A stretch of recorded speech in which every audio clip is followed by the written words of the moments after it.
Vanya. Hello, Pedro. Hello. Hello, Agatha. Welcome in another episode of our Volkswagen Group Cooperation Requirements series. Today, I would like to discuss with you the topic of self-assessments, yes, self-audits. Self-assessments, self-audits, it's really one of the key elements of the Formel Q and VW specific requirements. In the beginning of a relation with a supplier, either a known supplier or also a potential new supplier, VW relies on self-assessments. What is the objective is that the supplier, the potential new supplier, will evaluate themselves and give an idea to Volkswagen what is their potential, so that when the VW auditor is coming, they have already an idea. When it's an existing supplier, VW also asks for the yearly, or better saying, every 12 months self-assessments to inform for the supplier to inform VW how they are progressing. That's a normal situation in the industry. Other OEMs are doing it. But I will jump directly to a situation that, as auditor, I see a lot of times. And what is it? Of course, that we know that if a potential supplier says to VW, "Oh, we are not so good, maybe we will have to improve," of course, they will not become a supplier.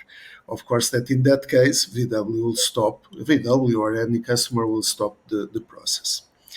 But when we are talking about either the potential analysis or the based on the VDA 6.3 self-assessment, many times as auditor, when I'm auditing a supplier, I see, let's call it, very optimistic self-assessments. Situations for a potential analysis that everything is green, or even self-assessments with, I've seen already one or two with 100%. Let's be realistic on that, okay? VDA 6.3 and then the Formel Q that is based on that are built in such a way that a result like 99, 100% is not reasonable because there are no perfect organizations. Things happen, and that's why we have a classification of 8 or a classification of yellow, something that is forgotten, something that is delayed, something that went wrong today. So it's not necessary to go for major nonconformities, but let's not forget also the minor situations.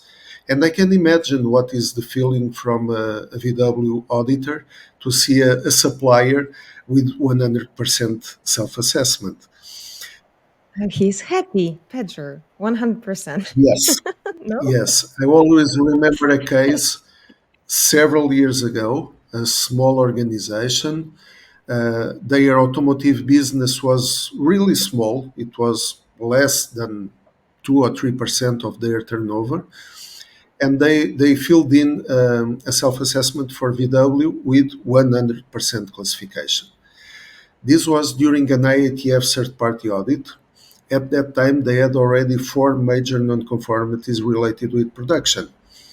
So Oh, gosh. someone was wrong.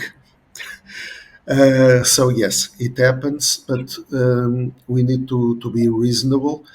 A 92, 94% classification is excellent.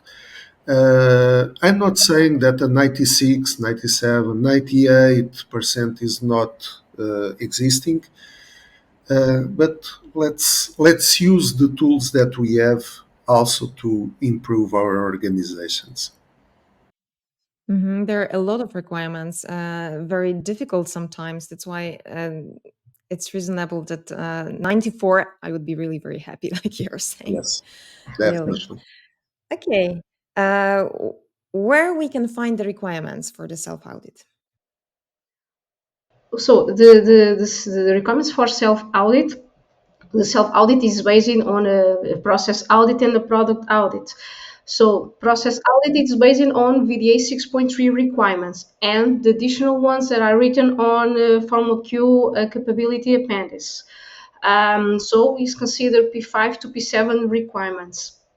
The product audit that needs to be or happen at the same times is always consider what will were the scope of the product audits and consider the requirements from the drawings from the specification.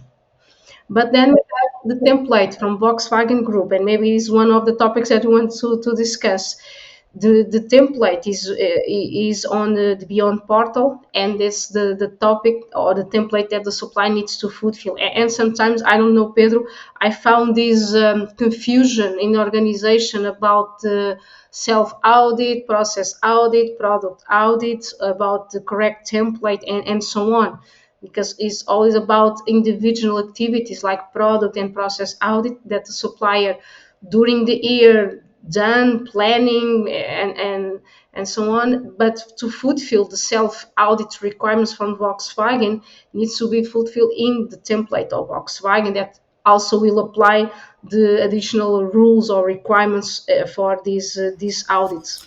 Uh, Let me add one thing, just one comment for the VW suppliers that are listening to us. There is nowadays many times the question, okay, do I need to use the Excel sheet from Volkswagen? I don't know if it is true or if it is lack of finding. Some organizations said that they can no longer find the Excel form. And some of them are asking, will we need to move for the VDA platform? Well, my comment is wait for Volkswagen official comments.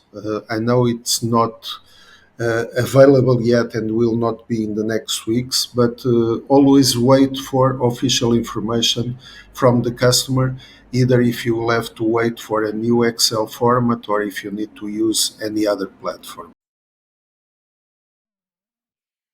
What about the situation that the organizations are doing a product audit or process audit or on their scheduled basis according to the audit program?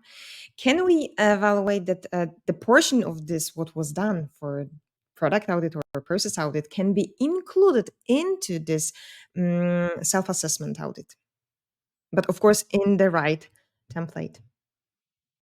Yeah, I can answer. Yes, it can be. It's always a optimization issue.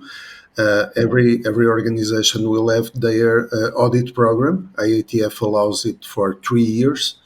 Uh, be it pay attention because Volkswagen is asking every 12 months.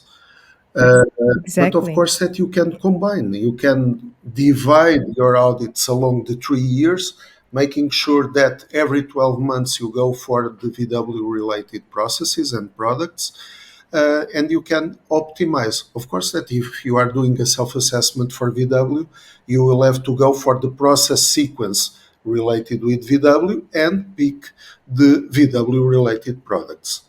Don't forget also that, at least so far, VW has standardized the process steps and the product groups. So keep to those definitions when defining those, so that you have a smooth information to VW. Thank you very much. It was really nice topic, I must say, because this, from my experiences, it is always a confusion about this. If I'm doing product audit and process audit according to the audit program, I'm covered. But of course, the frequency of this audits is completely different. Might be different, yes, because some organizations may plan on the yearly basis also doing product Yeah. and process audit. Okay, thank you very Thank you. much. And I invite you for another episode. Thank you, Agatha.